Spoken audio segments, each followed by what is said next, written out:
Bienvenue sur DMG TV, les histoires mystiques. Tu es nouveau sur la page, n'oublie pas de t'abonner, de laisser un commentaire, de liker et de partager. Tu veux nous raconter une histoire? Il y a un numéro WhatsApp à l'écran, c'est le plus 237 655 81 90 17. Envoie ton histoire et on va jouer ici sur YouTube. On poste tous les jours sur YouTube à 12h00 sur la chaîne DMG TV. La deuxième chaîne DMG TV, c'est DMG TV Histoire Mystique Exclusive où on poste tous les 15h00 des histoires vraiment à couper le souffle. Voilà. Donc je t'invite à nous suivre sur les deux chaînes YouTube, sur Facebook et sur TikTok, DMG TV toujours. Ce qu'on fait, c'est pour sensibiliser. N'oubliez pas de laisser un commentaire, un like, un partage pour donner la force à tous ceux qui racontent les histoires au quotidien. Sachez que à chaque fois qu'on poste des histoires, ceux qui envoient des histoires là lisent les commentaires. Donc si vous avez un truc à passer, un message à communiquer à ces intervenants là, faites-le dans les commentaires, genre H3 pour dire histoire numéro 3, je pense qu'il faut faire ci, il faut faire ça. H4, histoire numéro 4, il faut faire ci, il faut faire ça. Merci beaucoup. Donc, écoutons les histoires. Première histoire. Alors, une histoire que je vais raconter par rapport à ce qu'a vécu ma maman. Ma maman, c'était une femme qui aimait la vie, elle aimait groover, c'était les boîtes de nuit, même quand elle m'avait déjà eu, c'était les boîtes de nuit. Vraiment, en tout cas, c'était une bonne vivante. Une bonne vivante, elle aimait s'amuser, elle aime se faire plaisir jusqu'à aujourd'hui.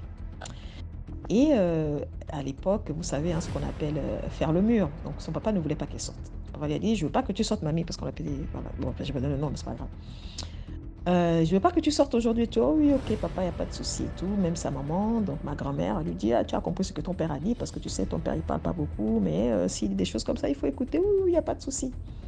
Tu parles. Elle avait déjà fait son plan avec ses amis. Et donc, du coup, qu'est-ce qu'elle a fait? Elle a fait le mur, elle est sortie par la fenêtre et tout ça. En tout cas, elle a tout fait à la lignette. Moi, je suis déjà dans le groupe, les autres m'attendent. Du coup, elle se retrouve en boîte, ça danse, ça s'amuse, machin. Mais elle savait que son père se levait tôt, vers 5 h du matin. Donc, il fallait qu'elle rentre au moins à 4 h 30. Comme ça, quand il se réveille, bah, voilà, il va aller vérifier et elle sera là. Donc, elle dit aux autres, ah, écoutez les gars, les amis, tout, moi, je vais rentrer. Les autres lui disent, mais tu vas rentrer, bah, nous, on n'a pas encore envie de rentrer, il n'est pas encore 5 h. Ah, mais non, il faut que je rentre parce que je sais que le vieux là-bas, j'ai pas envie que quand il va se réveiller, je ne sois pas là. Les autres lui disent, bah, écoute, si tu veux, tu rentres. Nous, en tout cas, nous, on continue encore, on n'a pas fini notre soirée, on n'a pas fini. Elle s'est dit, bon, ok, je vais prendre le courage. Elle va y aller, dire, je préfère aller toute seule et tout. Donc, c'était à Port-Gentil, au Gabon.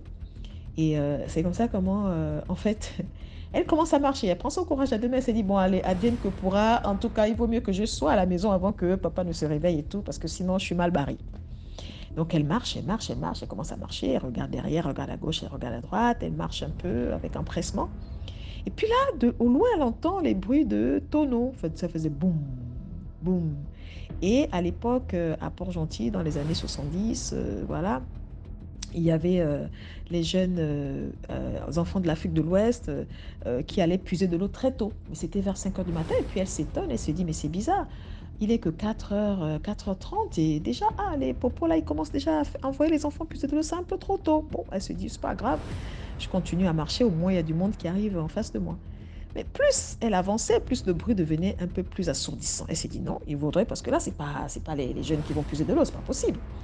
Donc, elle s'est mise un peu vers... Il y avait des comment ça, des bananiers, en fait. Il y avait des bananiers sur la route. Donc, elle a essayé d'aller se cacher pour voir ce qu'il y a. Parce que le bruit était tellement fort que ça l'effrayait. Donc, elle s'est cachée.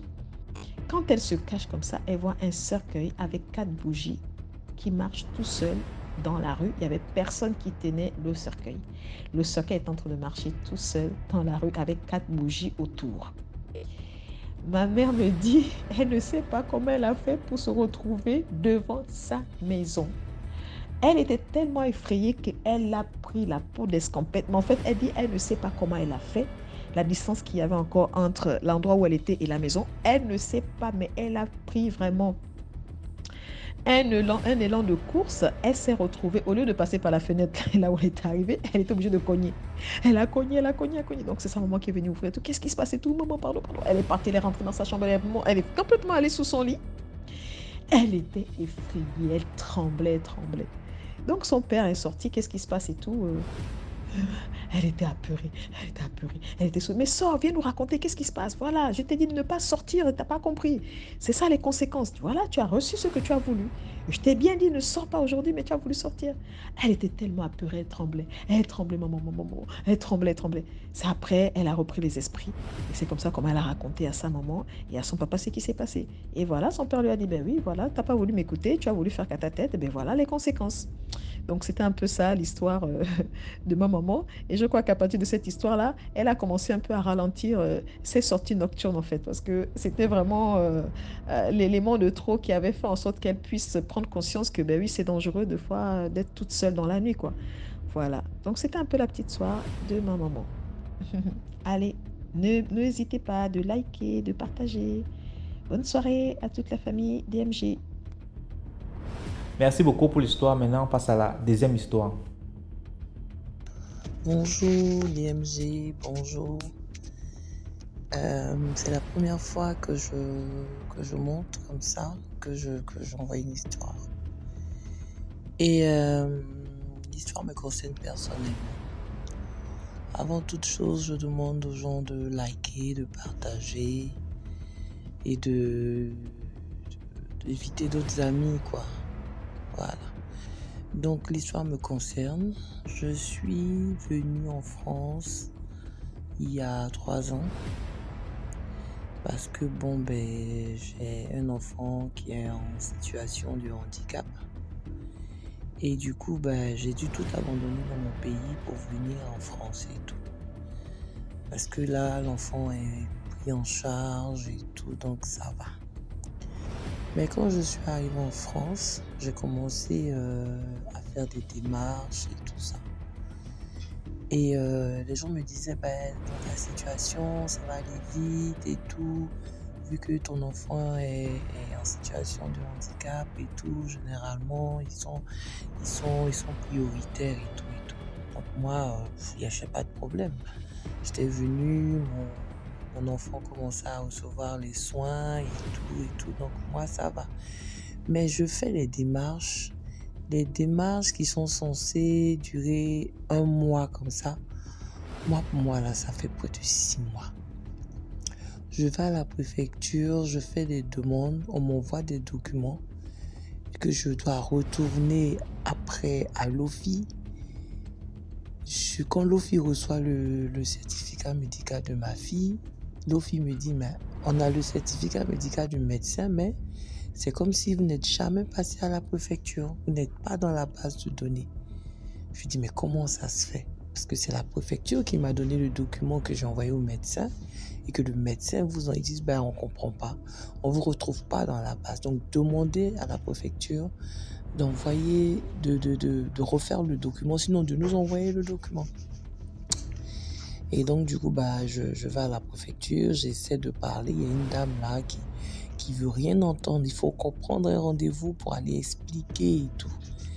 Donc, ça dure pendant 3 mois et après, j'ai un rendez-vous. Je refais la procédure. Ça dure encore. Et le médecin retourne encore le certificat médical à l'OFI. L'OFI traite le document. Cette fois-ci, on me retrouve dans la base de données de la préfecture et tout. Et maintenant, on m'envoie un courrier pour venir chercher mon titre de séjour. Mais c'est un courrier que j'ai jamais reçu jusqu'à aujourd'hui. Et donc, ça mettait du temps encore. 5 à 6 mois, on est en train d'aller dans 2 ans. Il n'y a toujours rien. Et donc, j'ai dit, mais il y a quelque chose qui ne va pas. C'est pas possible que ça traîne autant. Quand j'en parle à l'assistance sociale, elle me dit, mais effectivement, il y a un problème parce que normalement, ils ont 1 mois pour traiter. Et quand c'est des documents qui concernent des enfants comme ça, en général, ça va vite.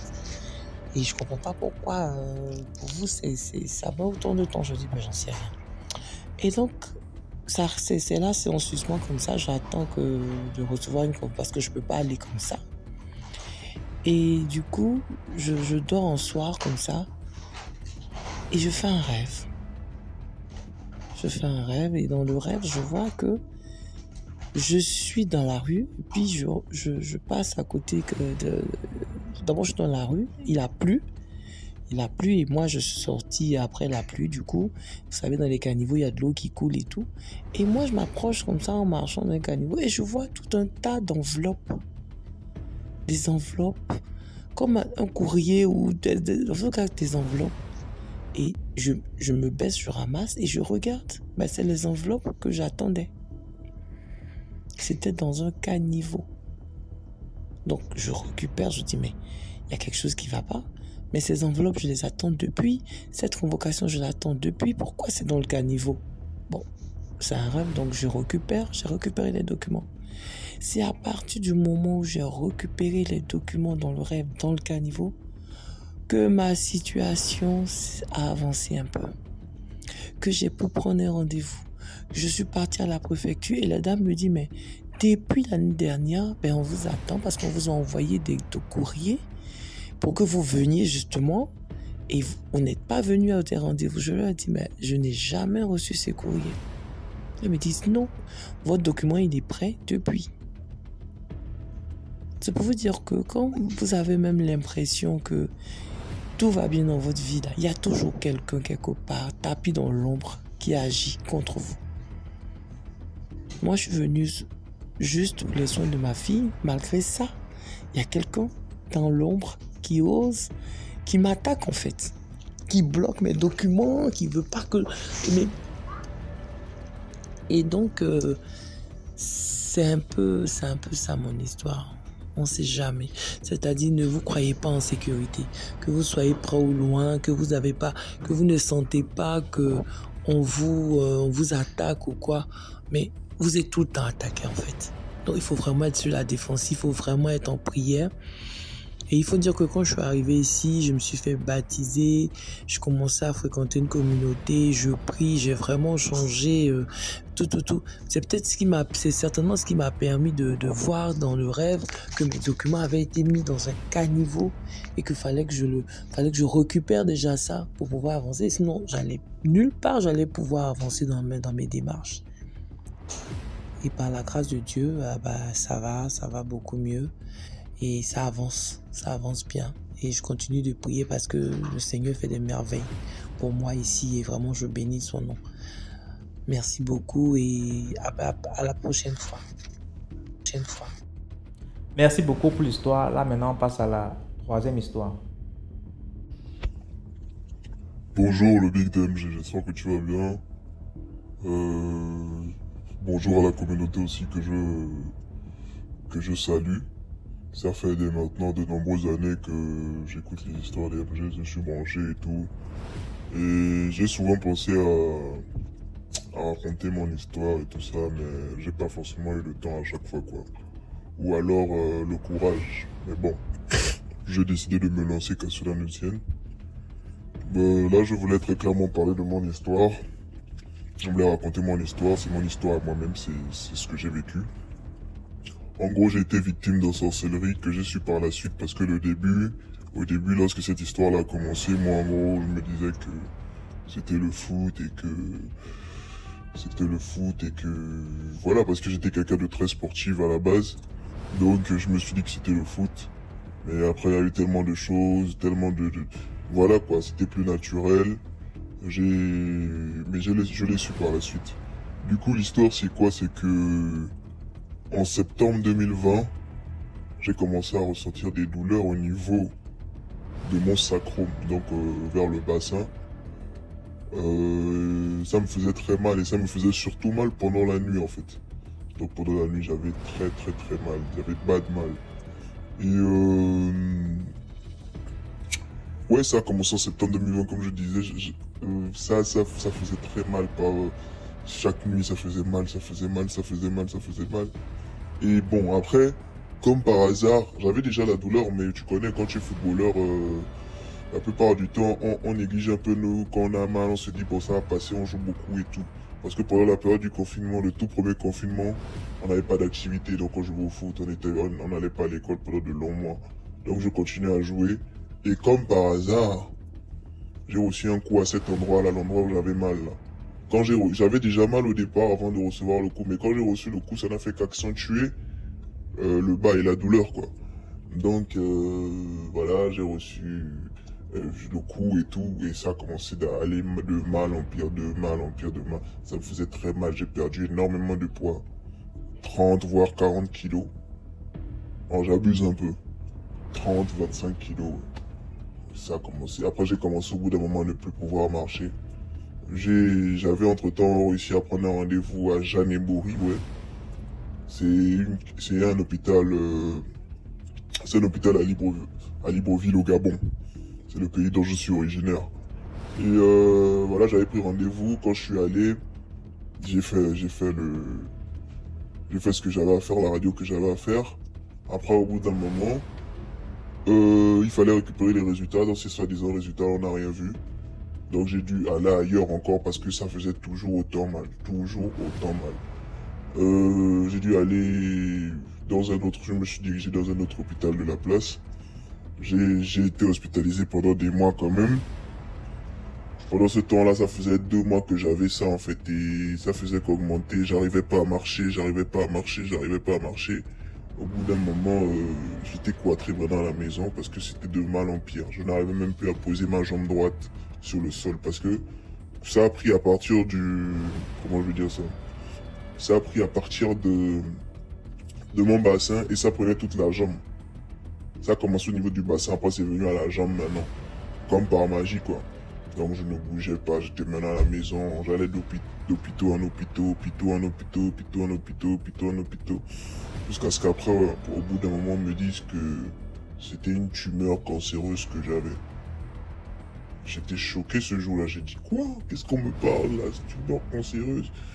C'est après que voilà, ça a éveillé tout soupçon parce qu'au départ, on me disait aussi que c'est pas très simple. C'est pas très simple, je disais même à mes proches, les gars, je vous mens pas, je sens que c'est quelque chose de... Voilà quoi, c'est plus clair en tout cas, c'est plus quelque chose qui va se gérer de manière physique en fait, c'est dans le spirituel maintenant. Et en janvier, c'est-à-dire comment je vais dire ça, l'année qui a suivi, parce que j'ai passé des fêtes, des réveillons réveillons de Noël, réveillons de bonne année avec ça et tout ça. L'année qui a suivi, j'ai une tante à moi qui connaissait un prophète qui était en séminaire chez moi au Gabon et tout ça. Et elle a demandé à ce qu'il passe me voir et tout. Je le connaissais déjà à l'avant parce qu'il me suivait et tout. Je suis quelqu'un de croyant chrétien. Il me suivait à l'époque. Donc quand on s'est revus, il m'a dit ouais, qu'est-ce qui se passe? Qu'est-ce que tu fais en béquille? Toi, c'était toi le sportif là et tout qui joue au foot et tout ça. J'ai dit oui.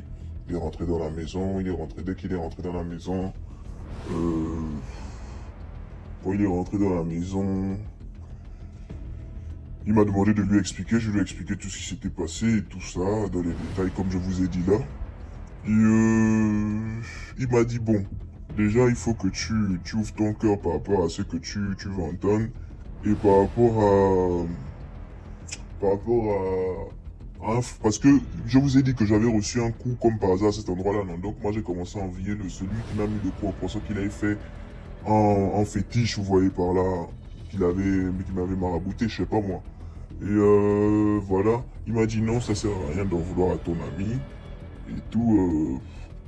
Il n'a rien à voir dedans. J'ai dit oh comment vous savez ça et tout ça. Il dit non t'inquiète, pardonne juste à ton ami parce que tu penses qu'il a quelque chose à y voir dedans, mais il n'a rien à y voir. Il y a des gens qui sont passés par le coup qu'il t'a donné pour t'introduire quelque chose. C'est toi qui as un esprit de mort, nanana. J'étais en mode esprit de mort et tout ça. Ça parle de grandes choses là maintenant. Il m'a expliqué qu'en gros j'étais le sacrifice de ma famille à cette période-là et que je devais pas finir l'année en fait. Donc je vous ai dit qu'on a fêté le nouvel an et tout ça, voilà. Ils voulaient que, parce que ça arrivait en septembre, donc ils ont fait en sorte que septembre, octobre, novembre, ça commence à s'accélérer parce que c'est à partir de novembre que je marchais plus. Donc en décembre, en fait, j'ai énormément de douleurs. En fait, ils ont accentué le truc, en fait, t'as capté, pour que décembre je passe, en fait, le 31 décembre, je devais passer et tout ça. Le prophète m'a dit qu'il voyait déjà l'enterrement et tout ça. Qu'il voyait déjà l'enterrement. Mais c'était pas mon heure, quoi. C'était pas mon heure. Et Dieu a agi, en fait. Dieu a agi parce que quand c'est pas ta destinée, en gros, c'est pas ta destinée. Mais j'ai vraiment failli y passer, quoi. Et il fallait que je fasse les premiers traitements. Il fallait que je fasse les premiers traitements dans mon pays d'origine. Et bof, j'ai pas pu les faire, j'ai pas réussi à les faire là-bas. Heureusement, j'ai réussi à voyager. Et c'est au sorti de ce voyage que j'ai réussi à obtenir la guérison. Par la grâce de Dieu, quoi.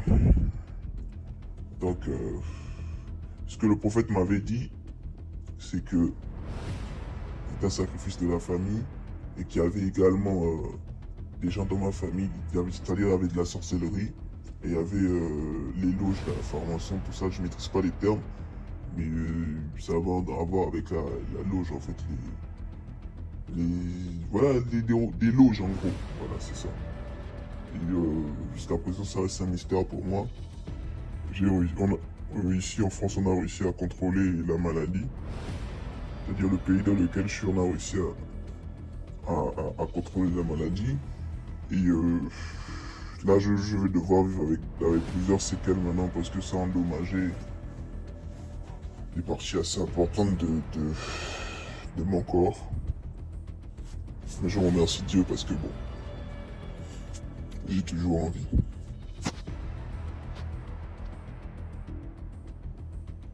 Merci beaucoup pour l'histoire. Maintenant, on passe à la 4e histoire. Bonjour, bonsoir DMG ainsi qu'à toute la communauté DMG. Donc, je vais aller droit au but. Voici mon histoire. Moi, je suis au Congo. Je ne vais pas préciser lequel. Et je suis étudiante en fait en master. Et voilà, j'ai totalisé mes 25 ans cette année-ci.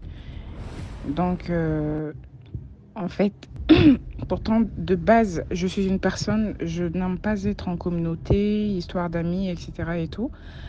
Et y a pas longtemps, genre, il y a de cela, 3 mois de cela, j'ai eu à faire connaissance avec une amie, en fait. Donc, une amie qui, par la suite, m'a intégrée dans une sorte de mutuelle, en fait, une mutuelle et tout, voilà. Et du coup, à partir de cette mutuelle-là, et en passant, je tiens à préciser que je suis en couple, en fait, et que mon chéri, il vivait à l'étranger. Et à cause de moi, il a dû revenir au pays. Bon, comme par rapport à son travail, il peut exercer un peu partout et tout. Donc, il est revenu et par la suite, on a emménagé ensemble, en fait. Et du coup, quand j'ai intégré la mutuelle, lors des réunions, etc., on se voit, bon, que ce soit la gouvernante de la mutuelle et puis toutes les autres dames, bon, ce sont des personnes qui vraiment paraissaient un peu plus aisées, en fait, qui paraissent un peu aisées, la vie, elle donne, etc., et tout ça. Et du coup, bon, par rapport à ça, on va pas se le cacher, hein, en tant que jeune fille et tout, ça complexe un peu. On se dit que quand on se voit, d'autres sont en voiture, d'autres font ceci. Tu vois de l'argent quand on va dans des boîtes et tout pour fêter les sorties de mutuelles qui jettent de l'argent et tout. Et du coup, c'est à partir de là que j'ai un peu commencé à avoir des longs yeux. En fait, à me questionner, je me dis, mais finalement, mais comment elles font elles et tout? Pour la plupart même, elles travaillent pas, mais elles font comment ces dames-là et tout? Et une fois, il y a la gouvernante de la mutuelle qui me fait appel, qui me dit, écoute, toi, t'es une jolie fille en fait. T'es jeune, t'es une jolie fille. Et voilà, en fait, j'ai constaté que lorsqu'on sort, que t'es celle qui est tout le temps sur la select en fait. T'es celle qui est en dessous toujours de la moyenne, voilà, tu sais pas bien, etc. Excuse-moi de te le dire ouvertement. Mais c'est juste que quand je regarde ton apparence et tout ce qui va avec, t'es une jolie fille, mais vraiment ça va pas en fait. La vie que tu mènes et ça et tout, ça va pas. Donc si tu veux, écoute, je pourrais te brancher, etc. C'est parce que je t'aime et comme c'est une mutuelle. C'est une mutuelle qui consiste à aller de l'avant, etc., à booster un peu les autres et tout. Donc, je me dis que connaissant ce secret-là, je vais pas te le cacher en tant que ma fille de mutuelle. Donc, en tout cas, si tu veux, je te fais un branchement. Comme ça, voilà. Toi-même, tu verras comment ça se passe, etc., et tout. Et puis, voilà. Et par la suite, moi, je lui dis, mais moi, je suis en couple et tout. C'est là qu'elle rigole et dit, mais Amdé est en couple? Mais nous aussi, pour la majorité, on est en couple, mais tu sais, ça suffit toujours pas, hein. Écoute, si ton chéri, si te rapportait assez, si te donnait assez et tout, mais tu serais pas comme ça, en fait. Toi, tu vois pas que quand on sort, toi, ça va pas, tu sapates un peu, débraillé, etc. Tu vois pas que c'est pas joli comme ça, on n'est pas en harmonie. Donc, voilà, en fait, ce qui signifie que ton chéri, c'est parce qu'il n'en a pas assez. Donc, réveille-toi, tu es une jolie fille, ne fais pas passer ton temps comme ça, ta jeunesse comme ça, inutilement à être là parce que tu as un chéri, etc. et tout, écoute tout ça, genre ça mène nulle part et tout. Et par la suite, moi je rentre à la maison. À ce moment-là, voyons mon chéri, bon, qui par exemple la fin du mois ramène des sous, mais bon, un faible revenu en fait. C'est pas vraiment ça. Des fois, voilà en fait. Et c'est pas, voilà, en fait, quand je dis ça, bon, les gens, ils vont comprendre, quoi. Donc, il peut trouver un petit 30 000 à la fin du mois, il me donne un petit 50 000 francs, il me donne, et puis c'est comme ça qu'on fonctionne. Et j'ai toujours été aisée avec ça, en tout cas. Ça a toujours passé. Et à partir des paroles de ma marraine, en fait, dans la mutuelle, c'est là que ça a commencé à cogiter dans ma tête, etc. Je me dis, mais c'est vrai. Et quand je vois, il y a d'autres jeunes filles comme moi, mais qui sont assez pimpantes et tout, etc. Et 2 jours après, je l'appelle, je lui dis, écoute, je suis partante pour ça, etc. et tout. Et elle me dit, écoute, après-demain, il y a un repas qui va se donner et tout à tel endroit, je vais te faire signe. En tout cas, mets-toi sur ton 31 et tout. Et le jour J arrive. Moi, je l'appelle, je lui dis, écoute, voilà, je vais être honnête, j'ai pas de quoi ça paie, etc. Elle me dit, il n'y a pas de souci, viens chez moi, au vite, en fait. Donc, je me suis dépêchée et tout. Et par la suite, elle m'a prêté ses vêtements à elle et tout, etc. Tout ça, bon, voilà, en fait. Et par la suite, on s'est donc rendu au repas, en fait, au fameux repas.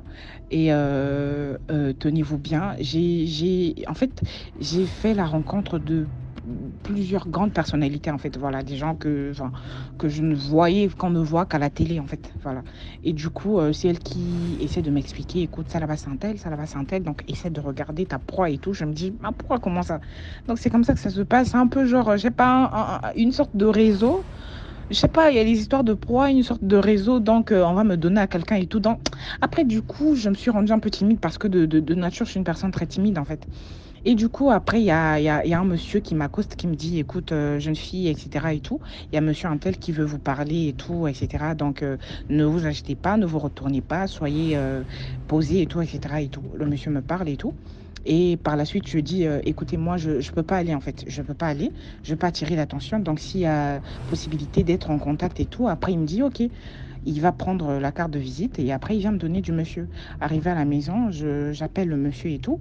Donc, le lendemain, le monsieur me dit, est-ce qu'on peut se voir et tout, on se fait un resto. Automatiquement, j'étais partante direct, en fait. J'ai appelé ma marraine, elle me dit, ouais, OK et tout, etc. Et en tout cas, elle était toute contente pour moi. Et par la suite... je me rends donc au resto et tout, on mange, donc pour cette première fois. En tout cas, pour ma première impression concernant le monsieur, il m'avait l'air tellement arrogant. Il parlait de lui, il parlait d'argent, il parlait de ci, de ça. Moi, j'ai ci, je fais ceci pour les femmes. Quand j'aime une personne, je fais ci, je fais ça. J'ai beaucoup d'argent et tout. En tout cas, après, il me dit, écoute, je suis très taquin, hein, faut pas prendre ça dans un sens bizarre et tout. Après, je me suis dit, bon, peut-être c'est le fait qu'il soit taquin, c'est sa manière à lui d'être un peu séduisant, de se vanter un peu ou de vanter sa richesse et tout.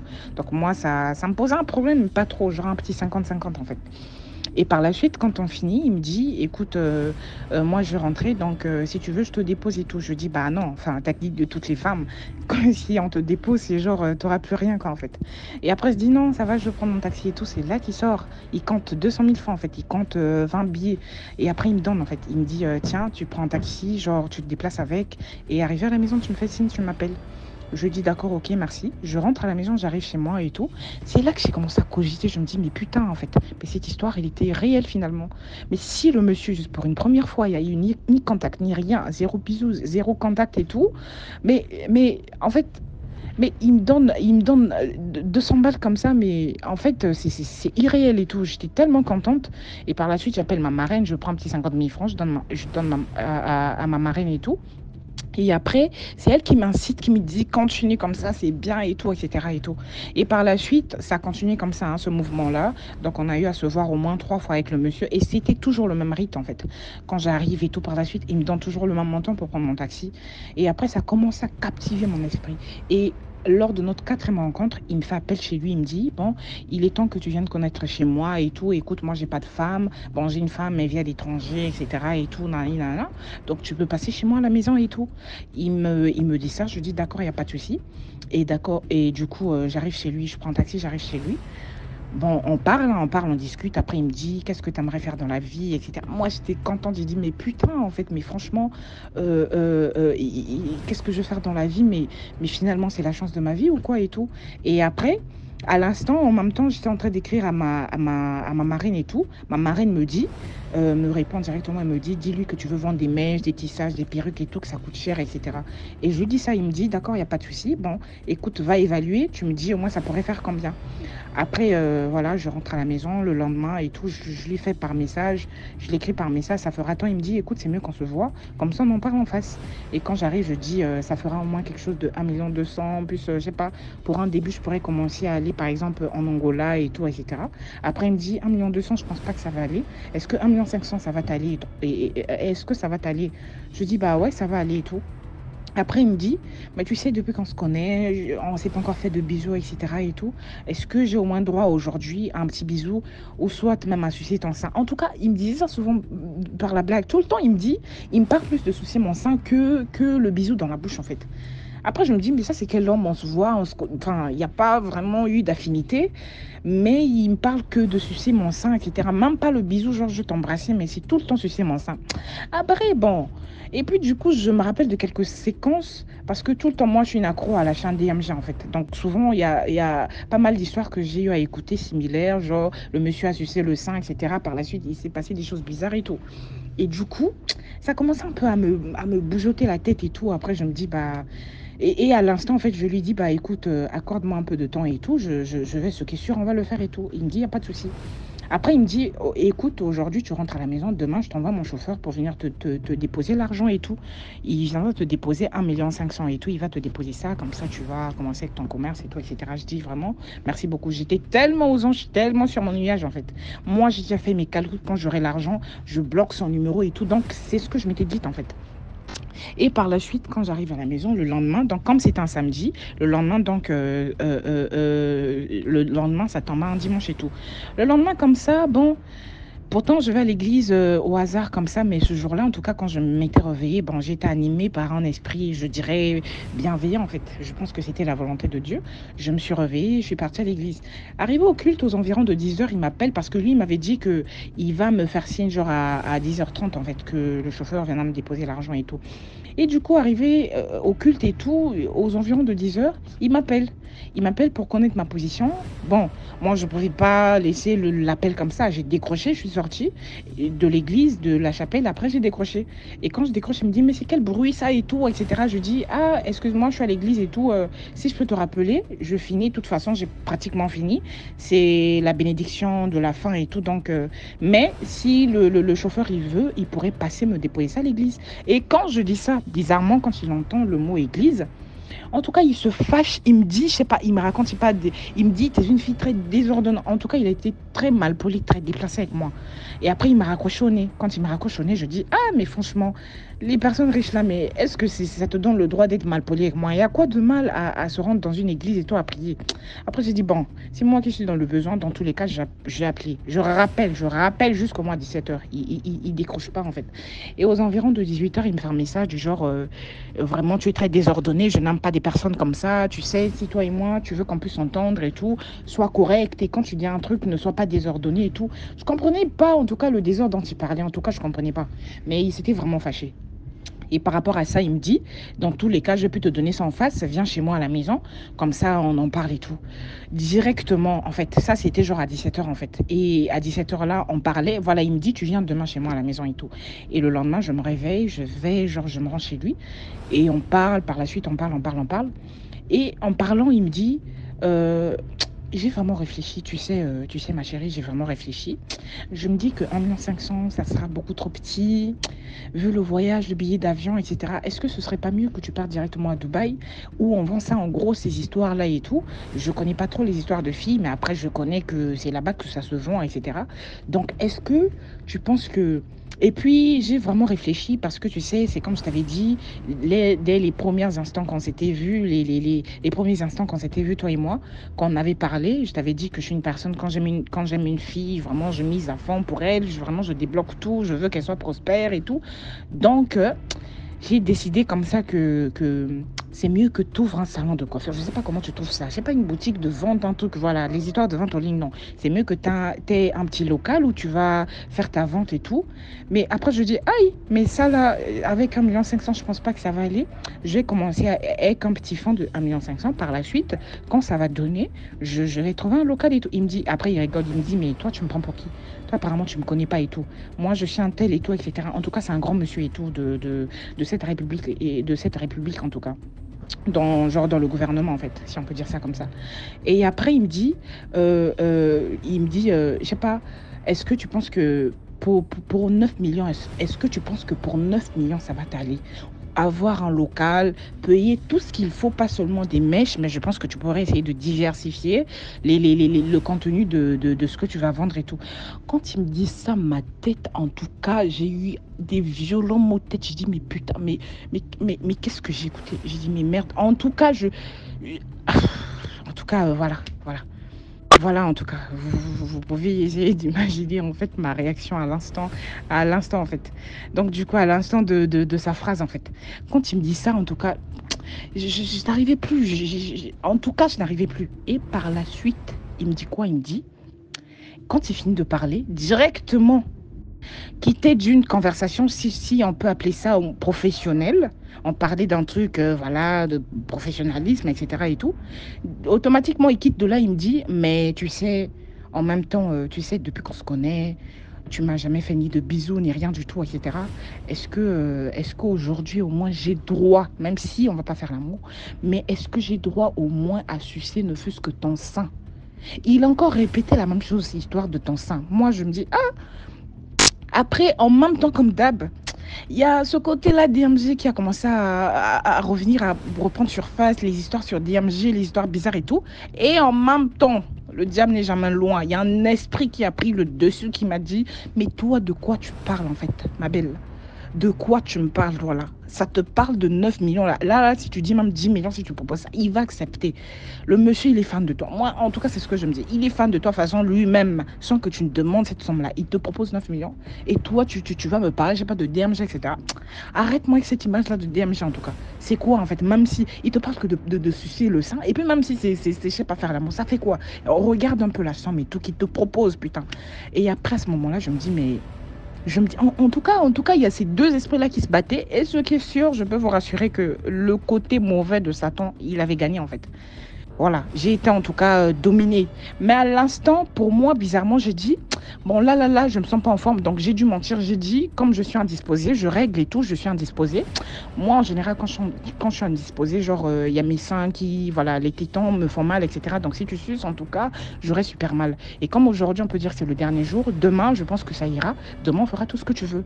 Et j'étais décidée, DMG. J'étais décidée, j'ai dit, demain, c'est demain. Il me dit, il n'y a pas de souci. Il répète le même rythme, il prend la même somme du taxi qu'il a l'habitude de me donner en fait. Je rentre chez moi tranquillement et Paul en l'air, donc tout ça, en tout cas, je me sentais plus en fait. Et quand j'arrive à la maison, comme d'hab, je prends 50 000 francs et tout, je fais un dépôt à ma marraine, la gouvernante de la mutuelle et tout. Et du coup, voilà en fait. En tout cas, dans la mutuelle, j'étais devenue un peu à la une et tout, donc vraiment la petite, elle devient forte et tout, etc. Donc moi, c'est ça qui me donnait la grosse tête, qui me poussait à continuer en tout cas dans cette bêtise-là. Et du coup, j'arrive à la maison et tout, cette nuit-là. Donc le lendemain, c'était le jour J où voilà, j'étais censée sortir pour aller faire voilà, ces histoires-là et tout. J'étais décidée, en tout cas, je me disais qu'il n'y a rien qui va m'arrêter là. Moi, demain, je vais partir. On parle quand même de 9 bars là, en fait. Moi, ça, si je pense ça, je me retrouve directement au Canada. Moi, en tout cas, j'étais décidée, je ne pensais plus à rien. J'ai pratiquement oublié que j'avais un copain, que j'étais en couple, en fait. Et du coup, arrivé à la maison, je m'endors. Et quand je dors, le lendemain, non, avant de dormir, qu'est-ce que je fais? Je devais prier, un esprit qui me dit, prie avant de dormir et tout, prie pour cette histoire. J'ai dit, non, si je prie là, en tout cas, connaissant le Seigneur, il viendra m'arrêter, il va envoyer un signe qui va me pousser peut-être à ne plus faire des fois les histoires bizarres. Après, la peur va prendre le dessus, après, et puis voilà, en fait, non, non, non, je vais pas prier. Après, bon, quand même, avant de dormir, je vais pas mentir, j'ai dit, Seigneur, je sais pas dans quoi je m'emballe, mais moi, je sens que ça, c'est la chance de ma vie, en tout cas. On parle quand même de 9 bars. Bon, tu pries, mais tu imposes encore à Dieu, je dis, mais on parle quand même de 9 bars là, en tout cas. Donc, vraiment, demain, moi, je fonçais demain, en tout cas. En tout cas, demain, je fonce. Vraiment, guide-moi. Mais par la suite, en tout cas, ma dernière phrase avait été celle-ci. J'ai dit, guide-moi, Seigneur. Le lendemain, je me réveille, c'est mon chéri qui me dit. C'est mon chéri qui me réveille vers 8 heures. Il me réveille. Comme lui, son travail, c'est à partir de 11 heures, quelque chose comme ça et tout. C'est mon chéri qui me réveille, il me dit, mon cœur, réveille-toi et tout. En tout cas, j'ai fait un très mauvais rêve te concernant. Je dis, lequel et tout. Il me dit, je reste tranquille, je l'écoute attentivement. Il me dit, t'avais reçu un appel, moi j'étais genre dans la salle de bain, je me douchais, mais toi tu parlais sur haut-parleur. Il y a un monsieur qui te criait dessus, qui t'avait dit, genre, qui te menaçait, qui t'avait dit, tu as pris mon argent. Mais par contre, dans le rêve, genre, mon chéri me dit, le monsieur t'avait donné beaucoup d'argent, mais il parlait d'1 million. Le monsieur t'avait dit, genre, tu as pris mon argent, tu as pris 1 million, et toi, du coup, tu veux me faire ce que tu fais. Qu'est-ce qu'on s'est entendu? Tu savais pas que dès lors que tu avais pris mon argent, que tu avais signé un pacte, que tu viens de signer un pacte, ah, tu ne savais pas? Et du coup, toi, tu as essayé de te débattre. Non, c'est parce qu'on s'est entendu. Le monsieur, il t'a dit, tais-toi, en fait. Donc, tu croyais que c'était gratuit, en fait. Moi, je t'ai donné mon argent. Toi-même, tu avais accepté de faire ce troc-là. Et subitement, tu veux me faire, je ne sais pas, des chichis. Sache que tu acceptes ou pas, je vais prendre ce que tu étais censé me donner expressément, c'est-à-dire de mon propre gré, sans même ta volonté à toi. Donc, je vais prendre Nako, en fait. Je vais prendre ça et tout. Et du coup, vous avez commencé à vous débattre et tout. Moi, je sors même de la douche dans le rêve et tout. Je dis, mais mon cœur, qu'est-ce qui se passe? Et toi, tu raccroches. Non, toi, tu me dis, mais c'est le monsieur là qui me menace, etc. et tout. Et du coup, c'est ça même qui m'a réveillée parce que, voilà, en fait. Et quand il m'explique ça, DMG, je me suis mouillée. Il me dit, le monsieur avait l'air tellement violent, il a dit, tu ne peux même pas me fuir. Sache que dès lors que tu avais pris mon argent, tu avais signé un pacte. Et sache que le troc que toi-même tu as signé de toi-même ton propre gré, de toi-même tes propres doigts, moi je vais le récupérer de gré ou de force en fait. Et après, quand il me dit ça, je dis, récupérer, ça c'est quoi qui peut récupérer de gré ou de force? Déjà, si c'est violé là, non. Si c'est peut-être coucher avec moi par force, déjà ça, il peut pas faire, connaissant la personne et tout. Mais c'est quoi qui peut récupérer en moi de force comme ça, en fait? Après, je dis, ça c'est peut-être l'âme ou je sais pas, l'esprit, les histoires que je vois sur DMG et tout. Ah, après, en tout cas, ça commence à se chambouler dans ma tête. Et de notre côté, il y a ce même esprit qui me dit, ma belle, ne t'occupe pas de ça. Fonce, on te parle de 9 bars. Fonce, ça c'est le diable qui veut t'embrouiller pour rater la chance de ta vie. Après, quand il me dit ça, DMG, je me suis dit, j'ai prié au fond de moi. J'ai dit, Seigneur, donne-moi la force, en tout cas, je n'arrive pas en fait. Je n'arrive pas. J'ai envie de partir. Il y a l'autre côté qui se bat, il y a les deux côtés qui se battent. Mais Seigneur, si vraiment c'est ta volonté que je ne puisse pas partir, si vraiment tu ne veux pas que moi je mette pied dans la parcelle de ce monsieur, en tout cas, je ne sais pas comment faire. Vraiment, crée quelque chose que je ne parte pas. Et subitement, j'étais sur le lit, en fait, j'étais alitée. J'ai mangé, mon chéri m'a fait le déjeuner et tout, j'ai mangé. Je n'ai pas compris, je me suis couchée, j'ai dormi, DMG. Et quand je me réveille aux environs de 17h, vers 18h, je me réveille aux environs de 17h30 comme ça, fort en fait. Je me réveille, DMG. J'appelle, directement je me réveille en fait. J'essaie d'appeler le monsieur. J'appelle, il décroche pas. J'appelle, il décroche pas. Et vers 20h comme ça, il me fait un message sur WhatsApp. DMG, il me lave. Il m'insulte, c'est-à-dire il m'insulte, il me ridiculise, il dit tu es idiote. Je maudis le jour où je t'ai connu, où j'ai fait ta connaissance. J'ai vu des filles, mais toi tu es parmi les plus idiotes des connaissances que j'ai eues, en tout cas des jeunes filles que j'ai eues. Comme connaissance et tout, tu es très bête, etc. Si tu penses que la vie, elle est facile, etc. Il m'a dit des choses, des absurdités. Donc, je n'en revenais pas. J'ai dit, oh. Mais après, j'ai écrit, mais tu m'insultes pourquoi? Il me dit, on avait un rendez-vous et tout, comment tu peux me foirer le rendez-vous et tout? Il m'insulte, DMG, il m'insulte. Et quand il m'insulte, J'ai compris. Après, il me dit, je regrette le jour où je t'ai connu. En tout cas, ne m'écris plus jamais, etc. Comme ça, seulement comme ça. Il me dit, ne m'écris plus jamais. Quand il me dit ça, DMG, je suis tombée des nues, en fait. Je suis tombée des nues. Et après j'ai raccroché. Quand j'ai raccroché, qu'est-ce que je dis? Qu'est-ce que je dis, en fait? Il me fait un message, j'ai des notes vocales et tout, etc. Et après, il me dit, ne m'écris plus jamais. J'ai laissé comme ça, en fait. Et la nuit, en tout cas, j'ai fait un rêve bizarre et tout. Le lendemain, j'ai couru chez mon père spirituel. Il était même étonné parce qu'il y a fort longtemps, je vais très rarement à l'église, en tout cas. Il me voit et tout. Après, je lui explique la situation. Il prie pour moi et tout. Il prie, on prie, on prie. Et par la suite, il me dit, voilà, il m'explique ce qui était censé se passer, etc. et tout. Et en tout cas, en bref, voilà, j'ai remercié Dieu. J'ai dit vraiment, Seigneur, vraiment merci, j'ai compris. Vraiment, j'ai compris. Et grâce à la chaîne DMG, tout ce que j'ai écouté, parce que c'est ça tout le temps qui se battait dans ma tête et tout. Donc vraiment, je sais pas quoi dire, en tout cas, je sais pas quoi dire. Et en tout cas, par la suite, en passant, il y a mon père même spirituel qui m'a dit, sors dans cette mutuelle-là. Cette mutuelle-là, elle a commencé comme ça dans les histoires de branchement.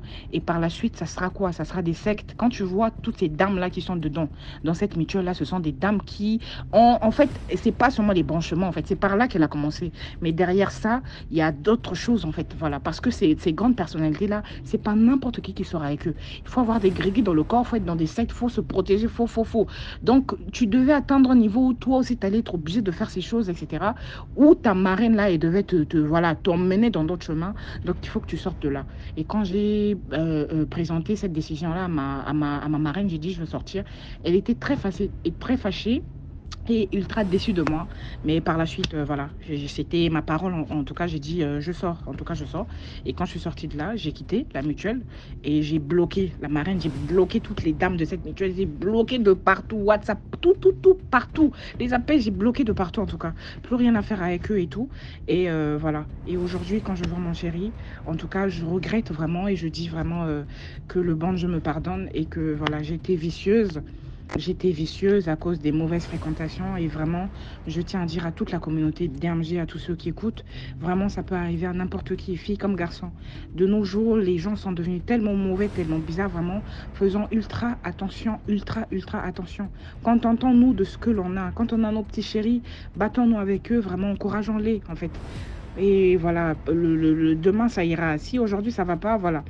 Au moins, par la grâce de Dieu, voilà, toi-même, tu peux te battre, tu fais des petits boulots, etc., etc.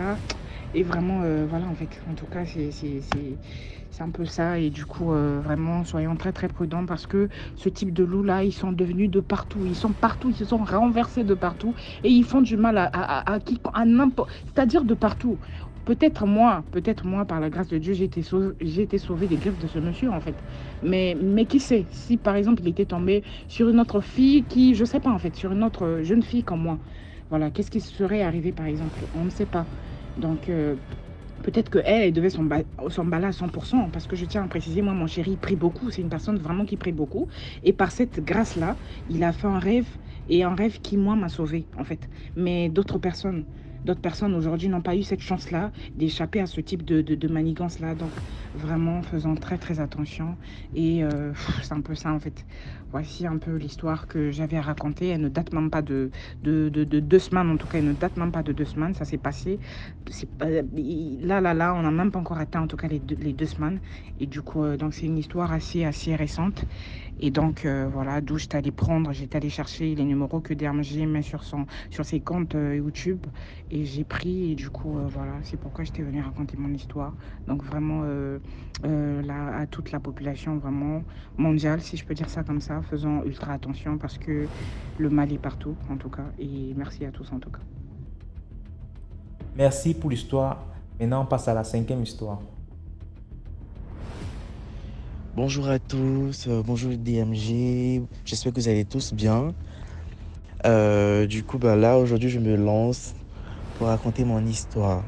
Ça va faire peut-être, je crois, 1 mois ou 1 mois et demi que je vous suis un peu sur YouTube. Et voilà quoi, je me suis rendu compte que j'ai pas mal d'histoires aussi à vous raconter. Mais là, je vais vous raconter d'abord cette première histoire. Et prochainement, je pense que je raconterai encore d'autres histoires.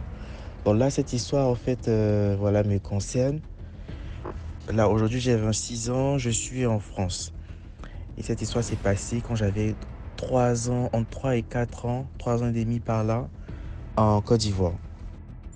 Donc j'ai un peu des trous. Personnellement, j'ai quelques souvenirs, mais le reste de l'histoire, c'est ma mère qui m'a fait un peu expliquer. Donc du coup, là, l'histoire se passe où? L'histoire se passe à Abidjan, en fait, chez ma grand-mère. Mes parents et moi, on vivait à l'intérieur du pays. Et avant que mon père soit en fait affecté, ben, mes parents ont vécu en fait à Abidjan. Du coup, je suis né à Abidjan et tout. Du coup, j'ai mon pédiatre à Abidjan. Donc là, on allait au fait, lorsqu'on rentrait sur Abidjan, on allait tout le temps chez ma grand-mère. Voilà, c'était le seul endroit en fait, voilà. Et voilà, où je pouvais voir mon pédiatre tranquillement. Sauf que chez ma grand-mère, elle n'avait pas un grand appartement. Elle avait un appartement, on va dire, maximum deux chambres. Et à cette période-là, les frères de ma mère, en fait, étaient encore, bah, ils n'étaient pas encore adultes, ils n'étaient pas encore mariés, donc du coup, bah, tout le monde vivait là. Donc dans la chambre, en fait, dans une chambre, il y avait plusieurs lits superposés et tout ça. Donc tout le monde dormait là. Vous savez comment ça se passe en Afrique, certaines qui dorment au salon et tout. Donc voilà, donc moi, je dormais avec ma mère, en fait, dans la chambre. Et il y avait aussi la fille de ménage qui dormait aussi avec nous sur un lit, là, sur un des lits. Bah, faut dire que la fille du ménage, elle était tellement bien traitée, mais moi, en fait, je savais pas que c'était la fille du ménage. Pour moi, c'était un membre de la famille. Donc là, l'histoire, ma mère, elle me dit qu'un jour, la fille, elle est sortie avec moi. Elle est sortie, on va dire, depuis, je pense, soit en début d'après-midi ou bien depuis le matin. Et elle n'est pas revenue. Je pense que c'était son jour de repos, son jour off, on va dire. Donc du coup, la fille, elle a décidé, au fait, voilà, elle est sortie avec moi, on s'est baladé et tout ça. Et les gens n'arrivaient pas, en fait, à la retrouver. On ne savait pas où elle était allée avec, surtout avec l'enfant. Ma mère dit, mais où est-ce qu'elle est partie avec l'enfant et tout? Et je crois que son numéro, en fait, ça passait pas, ou bien elle n'avait pas de téléphone à cette époque. Parce qu'il faut dire, on était dans les années 2002, 2003. Oui, 2001, 2002 par là, on va dire. Donc la fille, on la retrouvait pas, ça prenait du temps, et voilà. Donc les gens s'inquiétaient. Ben, moi, je me souviens que ce jour-là, avec la fille, on était en fait allé dans son quartier. Faut dire que son quartier, pour les Ivoiriens qui vont me suivre, c'est quand même assez loin. Je pense que son quartier, c'est, si je ne me trompe pas, on va dire c'est très loin. On va dire par exemple Makori, Yopougon, distance Makori, Yopougon par là, on va dire ça. Donc c'est quand même assez long. Et ce jour-là, moi, je me souviens, on a pris un bus. Et c'était la première fois pour moi de prendre un bus. J'étais tellement content. Quand je suis rentré, ma mère me dit oui, que j'étais tellement content. Je disais à tout le monde, oui, je suis monté dans le bus. C'était la première fois. Et du coup, les gens se moquaient de moi. Regardez-moi ce dago là. C'est la première fois qu'il monte dans un bus. Donc du coup, la fille, on arrive dans son quartier. Ce jour-là, je sais qu'il pleuvait un peu. C'est pas cette histoire, depuis que je vous suis, en fait, cette histoire me revient tout le temps en boucle. Je sais pas pourquoi. Je cherche à fouiller, à savoir ce qui s'est passé. Mais bon, malheureusement, je me souviens pas de tout. Donc, comme je disais, ben, on est arrivé dans son quartier, en fait, la fille. Et elle m'a fait balader on va dire, chez tout le monde, chez plein de personnes. Me présenter à plein de personnes. Et moi, franchement, quand on dit les enfants sont très naïfs, les enfants sont naïfs. Moi, franchement, j'étais un enfant très jovial voilà, qui aimait aller chez les gens et tout ça, qui souriait à tout le monde. Donc, du coup, je me souviens, ça, par contre, je me souviens de ça, elle m'a promené, au fait, dans plein de maisons. Salut ses voisins, elle est passée partout. Et après, du coup, les gens aussi, qui étaient contents. Je me souviens qu'il y avait des gens qui me souriaient et tout. Je pense que j'ai joué aussi avec des gens, je sais plus. Et après, on est rentré à la maison. Et ma mère, elle a dit il y a quelques jours, soit le lendemain, mais quelques jours plus tard, la fille, au fait, voilà, il se faisait tard, tout le monde dormait et tout. Donc, ma mère, elle était couchée sur un lit, je crois, avec une de ses sœurs. Et moi, en fait, la fille, en fait, je dormais à côté d'elle pour vous dire à quel point c'était devenu un membre de la famille. Donc, je dormais avec la fille, je dormais même pas avec ma maman. Je dormais avec la fille, au fait. Et du coup, ma mère qui dit qu'elle entend des voix, la fille en train de parler dans son sommeil. Donc elle s'est réveillée, elle entend la fille qui dit venez payer le sang, venez sentir, venez voir comment le sang sent bon, regardez comment ça sent bon, regardez comment c'est beau, regardez comment le sang est joli, venez payer le sang, venez payer le... Ma mère, elle avait peur. Elle dit, ah, c'est quoi cette histoire? Donc du coup, là, elle s'était cachée avec le drap et regardait au fait. Et la fille dormait, c'est dans son sommeil qu'elle parlait, venez payer le sang, venez payer le sang. Et elle priait. Donc le lendemain, on devait aller chez le pédiatre. Et du coup, ma mère qui dit au fait à la fille, va laver l'enfant. Elle m'avait jamais lavé au fait. Va lui prendre sa douche. Va lui faire prendre sa douche. Va le laver. Donc la fille était toute étonnée.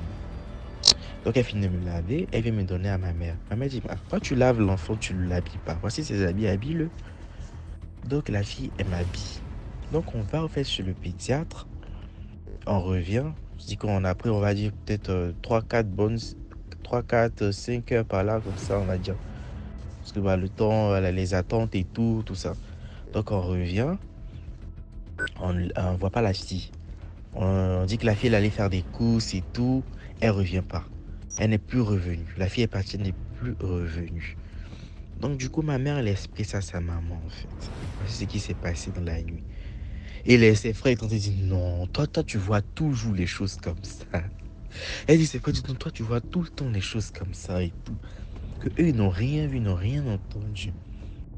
Donc du coup, la fille, elle était partie, elle n'a même pas pris ses affaires. Donc ma grand-mère, là, qui appelait au fait, je crois un membre de la famille de la fille, pour lui dire, il faut que la fille passe. En fait. Voici ce qui s'est passé, venez récupérer ses affaires ou bien venez nous expliquer. Donc les gens sont venus, ils ont expliqué, ils ont présenté des excuses, oui, que la fille c'est une sorcière. Je vais essayer de la soigner, d'enlever sa suelle, mais malheureusement c'est pas...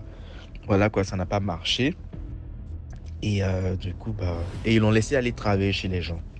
C'est ça que j'ai pas compris. Donc là, finalement, je sais pas comment ça s'est passé, mais l'histoire elle est passée et tout. La vie a continué et tout ça tranquillement. Moi, c'est juste...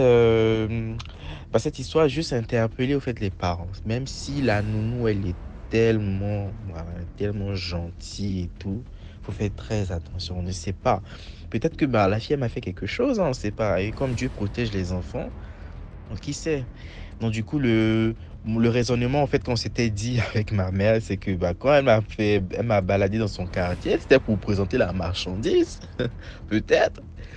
Et puis plus tard, il devait se passer quelque chose. Mais comme on dit, Dieu protège les enfants. Donc il ne s'est rien passé. Moi, ma vie a continué et tout tranquillement. Et puis on n'a pas entendu, on n'a pu parler d'elle et tout. On a pu parler d'elle, on n'a pas eu de ses nouvelles. Je me souviens juste de son prénom. Depuis que j'avais 3 ans, mais je me souviens de son prénom. Mais son visage, je me souviens vraiment plus. J'étais trop enfant. Donc c'est juste pour interpeller les parents. Même moi, je disais à ma mère, mais toi, tu entends quelqu'un qui est en train de dire qu'elle couche à côté de ton enfant, venez payer le sang. Regardez comment le sang est joli, le sang sent bon, venez payer. Tu fais rien. Donc c'était vraiment ma petite histoire. Donc les parents font très attention. Et merci bien. Au revoir. Merci beaucoup pour l'histoire. Maintenant, on passe à la 6e histoire. Bonsoir DMJ, j'espère que tu vas bien et les abonnés aussi. Donc c'est une autre abonnée depuis le Gabon. Alors moi je viens pour une histoire que j'ai vécue lorsque j'étais petite parce que actuellement je suis déjà grande, je travaille. Donc à l'époque j'étais très jeune, je pense que j'étais en 6e, quelque chose comme ça. Alors maman avait une amie voisine, on était voisines, nous vivions à l'époque en province. Donc c'était une amie à maman avec qui on s'entendait bien, avec ses enfants aussi. Donc elle était le genre de maman qui laissait la liberté à ses enfants. Donc pendant que nous, maman était très dure avec nous, donc très casanière, il fallait aller au lit à une certaine heure et tout, il y avait beaucoup de règles strictes et tout à suivre. Elle était super cool avec les enfants, cool, on pouvait aller chez elle, regarder n'importe... Et elle était, c'était une maman à l'époque, elle était vraiment aisée, elle avait une très belle maison et avait bien équipée. Dans sa maison, il y avait vraiment tout. Et lorsqu'on allait chez elle, on pouvait manger tout ce qu'on voulait, elle nous donnait de l'argent. C'était, on la kiffait, on l'aimait vraiment. Et Et lorsque, souvent, elle nous appelait chez nous, chez elle, on partait. Mais après, maman, derrière, elle mettait des règles. Vous connaissez comment nos mamans africaines, même si c'est sa copine et tout, mais faut pas aller au-delà des règles. Donc, à une certaine heure, il fallait être à la maison, il fallait pas aussi aller tout le temps. Et puis, si maman apprenait qu'on avait mangé là-bas, bah, c'est question, elle devait nous taper. Mais les enfants, on faisait toujours qu'à nos têtes. Donc, c'était une maman, on enviait sa manière de vivre. Elle avait vraiment, vraiment beaucoup d'argent. Elle construisait que des grandes maisons et ses enfants avaient tout ce qu'ils voulaient, tout ce qu'ils voulaient. Jouaient à la télé, ils pouvaient regarder tout ce qu'ils voulaient et tout. Donc, voilà, un jour, voilà, c'est comme ça qu'on vivait. Maman, des fois, on allait là-bas, veiller avec maman. Parfois, il venait chez nous, veiller avec nous. Donc, ça, on était comme ça un peu, le voisinage, les voisins cool, quoi, qui s'entendent bien. Et puis, un jour, donc, elle appelle maman dans sa chambre et elle dit à maman, ouvre, voilà, elle dit à maman, non, voilà, moi je peux t'aider. C'est vrai que pour nous à l'époque c'était un peu dur pour nous. On mangeait quand même 2 fois par jour, mais pas assez. Et puis pas tout ce qu'on voulait. On pouvait manger du poulet tous les jours, c'est avec du riz. C'était quand même dur pour nous.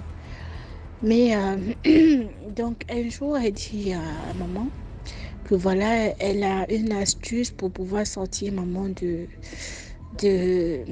la pauvreté. J'aime pas ce mot-là. Voilà, de la pauvreté. Donc, voilà, il fallait que maman aille dans sa chambre et qu'elle allume une bougie. Elle devait lire des mots et ensuite fixer la bougie. Il y a quelque chose qui devait sortir de la bougie.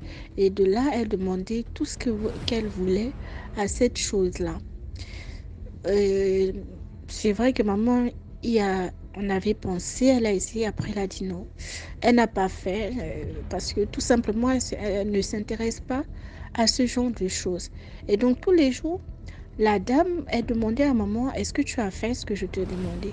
Maman disait toujours pour la dribbler, non, on va faire demain. Après, maman a commencé à voir ça un peu vraiment bizarre. Du coup, elle ne voulait même plus qu'on aille chez elle. Donc, et là, un jour, elle nous fait comprendre que voilà, je ne suis plus très sûre de cette dame-là, on va dire maman Véronique. Vraiment, tantine Véronique, vous, tata, je ne la vois plus claire parce qu'elle m'a dit une chose bizarre. Et voilà, et je ne veux plus que vous alliez là-bas parce que voilà, nous têtus, on partait toujours, mais chaque fois qu'on revenait de là-bas, maman nous tapait parce qu'elle voulait qu'on arrête carrément d'aller là-bas. Parce que la dame, elle n'avait plus confiance en elle. Voilà. Et puis, maman l'évitait déjà parce que chaque fois qu'elle voyait maman, c'était toujours pour demander est-ce que tu as fait ce dont on a parlé, est-ce que tu as fait, mais pourquoi tu ne fais pas? Est-ce que tu ne veux pas sortir de la pauvreté? Est-ce que voilà, tu veux toujours manger le poulet du 1er au 31? Est-ce que tu ne veux pas conduire ta bagnole? Tu veux pas? Mais pourquoi tu ne fais pas? Tu peux avoir tout ce que tu veux, fais-le.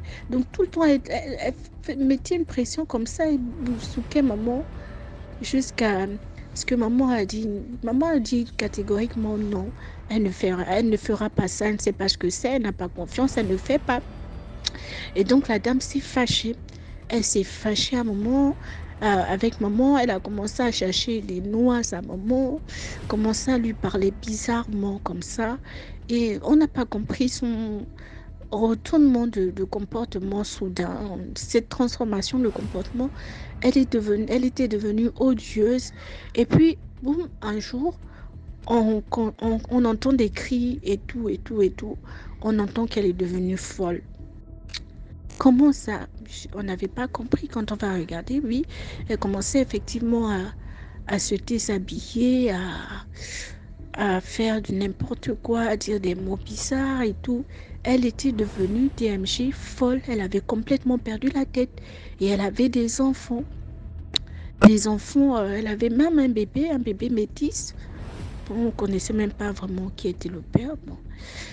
Elle avait un bébé métis, très beau bébé, mais en fait, on n'a pas compris, elle a perdu la boule comme ça, du jour au lendemain, c'était vraiment, on était sidérés, on n'a pas compris, et j'ai commencé, c'est maintenant que j'écoute tes histoires, que j'ai compris. Je pense qu'il y a une dame qui avait raconté une histoire pareille, et j'y pense souvent et je me suis dit que ouais, peut-être cette femme voulait donner maman en sacrifice, soit maman, soit nous, les enfants de maman.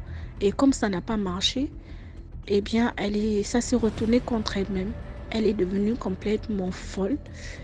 Les maisons qu'elle avait construites, elle a vendu ça dans sa folie à des montants, mais vraiment comme si elle donnait cadeau, quoi. C'est comme si elle donnait cadeau. Elle-même, elle s'est retrouvée dans la rue. Les enfants, la grande fille qu'elle avait, que moi j'enviais quand même, elle se retrouvait dans un foyer avec un bancando qui la bastonne tous les jours. Les autres enfants, les papas sont venus récupérer. Donc, voilà ce que moi je peux donner comme leçon de vie, c'est qu'il ne faut vraiment pas envier les gens.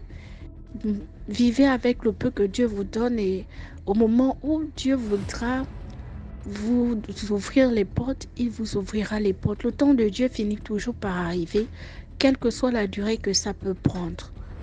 Donc, envier ne sert à rien. Mettez tout entre les mains de Dieu et Dieu fera sa part. En son temps, soyons juste patients. Sachons être patients avec Dieu. Je vous remercie et likez et abonnez-vous. Voilà, c'était tout pour aujourd'hui. Merci d'avoir écouté jusqu'à la fin. Si tu as une histoire à raconter, envoie ton histoire au numéro WhatsApp à l'écran, le plus 237 655 81 90 17. Envoie ton histoire par note vocale et on va jouer ici. Voilà, donc on se prend demain 12h pour une nouvelle vidéo.